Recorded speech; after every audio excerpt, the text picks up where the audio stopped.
This is Adam Taxin interviewing Daniel Greenfield about his column for July 6th, 2012, Friday Afternoon Roundup, red and green all over. As with all his Friday Afternoon Roundups, there are a number of different topics, a number of different sections. I'm going to focus on just a couple, if not maybe just one of them. Daniel, welcome. Let me ask you a little bit first about opposing compulsory health insurance purchases is just like slavery, where you really take to task the argument by one Hartford Courant column writer that being against Obamacare is basically supporting slavery. That's a fair assessment? Yeah, and I go into really the implications of that entire notion that black people are effectively slaves and we're obligated to all become slaves in the name of some greater universal value because black people can't take care of themselves, which is really the underlying logic and the underlying logic behind a lot of liberalism. Well, that's reminds me, of a speech. I don't know if you're that familiar with it, but it's a famous speech in American history by a Confederate leader named Alexander Stephens. He gave the Cornerstone speech, which I looked up. It's from March 21st, 1861. I guess just at its 150th anniversary. Talking about how you have to have slavery, basically, because the Negro is inferior, and who is it for us to argue with nature? And essentially, if he saw that argument, he would be saying something like, told you so. What would be the response to something like that?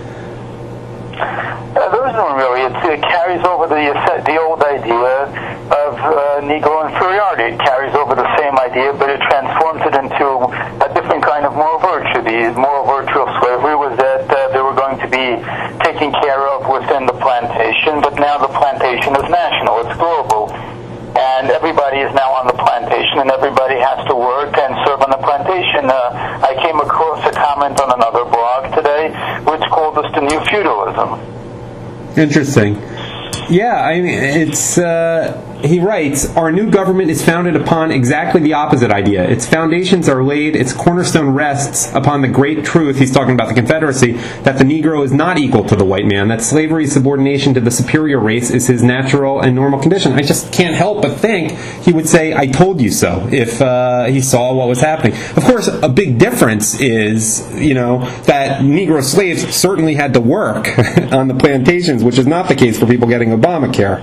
That's fair enough, I would say. Well, we're all slaves now, all of us who actually work for the government by paying taxes. When we pay taxes, we're effectively, this amount of time is the amount of time that we're engaging in compulsory labor on behalf of the government. The more the taxes grow, the larger of a share of our lives and our freedoms are essentially given over to slavery. With Obamacare, once he starts making the argument that effectively a failure to enact Obamacare is as bad as slavery, well, Obamacare is basically slavery. It's another tax, and taxation, especially on this scale, is effectively slavery. And you make a point that essentially this slavery toward people of African descent extends even to Africa in the way we treat Africa as a continent.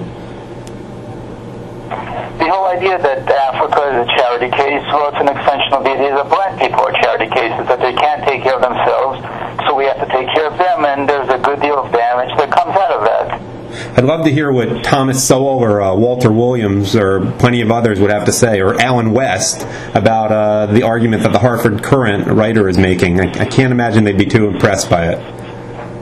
Well, they're exactly the kind of thing that he wants to prevent. He wants to prevent black people from taking responsibility for themselves. This is how you keep people on the plantation. You convince them that they can't survive outside it. Yeah, you write, turning an entire race into charity cases should be considered a war crime instead of a humanitarian act, though I'm sure plenty will think that's very racist to say.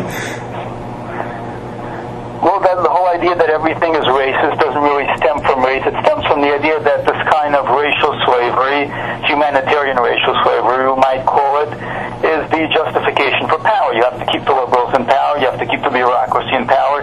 You have to keep this whole massive infrastructure in power because black people can't take care of themselves, because white people have caused them to reach the state where they can't take care of themselves, and the cycle repeats itself. Racism is the justification for power, in the same way that religion in some places was a justification for power. It's a theological basis for absolute power. And it seems like liberals are often the biggest racists of all, not to mention opportunists who are just cynically using this. That's That's essentially what we're all saying here, no? Yes, it is. Let me just end with the final quote from there. And again, I want to remind listeners, this is not a substitute from actually reading the column, and there are plenty of other aspects to this too, especially related to the so-called Arab Spring. But you close with building a system of political rule based on an entire race being treated as a charity case is racism and tyranny mixed together into an ugly combination, and yet it is the basis for liberal political power. Daniel, any final thoughts? Well, that's really the most important one, to understand where liberal power comes from. It comes from guilt. It comes from the idea that they have to impose a virtuous system that's based on remedying inequality. So to justify this kind of system, to justify the tyranny that's involved, you need to have a permanent state of inequality that is forever being treated, forever being uplifted, but never succeeds. Again, I want to recommend people read the entire column, which can be found at sultankanish.blogspot.com, and especially, even though we're not getting into it here, look at the 6 steps of an Islamic courtship. Daniel, Shabbat Shalom.